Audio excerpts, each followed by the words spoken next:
बिस्मिल्लाहिर्रहमानिर्रहीम। हर्रर के मुतल्लक एक बड़ी तिब्बे यूनानी का मैं बड़ा एक अहम और बड़ा मैजिक आपको बताना चाह रहा हूँ कि लोग देख के हैरान होंगे।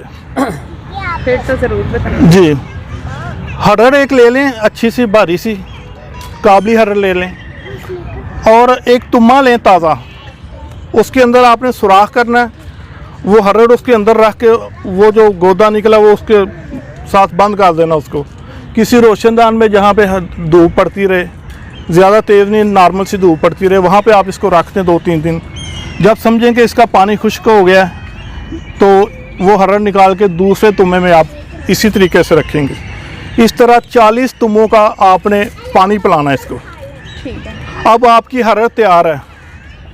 अब इसको खिलाने की ज़रूरत नहीं है। जो भी कब्ज़ का मरीज़ आपके पास आता है, नीम गर्म पानी से हाथ धो के ये हर्रर आपने उसको कहना कि आप मुट्ठी बंद कर लो, उसको मोशन आना शुरू हो जाएंगे। हाथ में रखिए जी क्योंकि इतना तो ऑब्जर्व कर लिया जी, उसको मोशन आना शुरू हो जाएगा, उसके गले में भी करवाहट महसूस होगी, और 2-3 मोशन आ जाए जहाँ पे आप बेहतर समझें, इसको निकाल दें। थोड़ी देर बाद 1-2 मोशन के बाद उसके मोशन रुक जाएंगे। ये तिब्बे यूनानी का एक मैजिक है, सही बात। एक बहुत अहम राज है जो आप दोस्तों को बताया है। तजर्बा कीजिएगा, इंशाल्लाह 90% रिज़ल्ट है।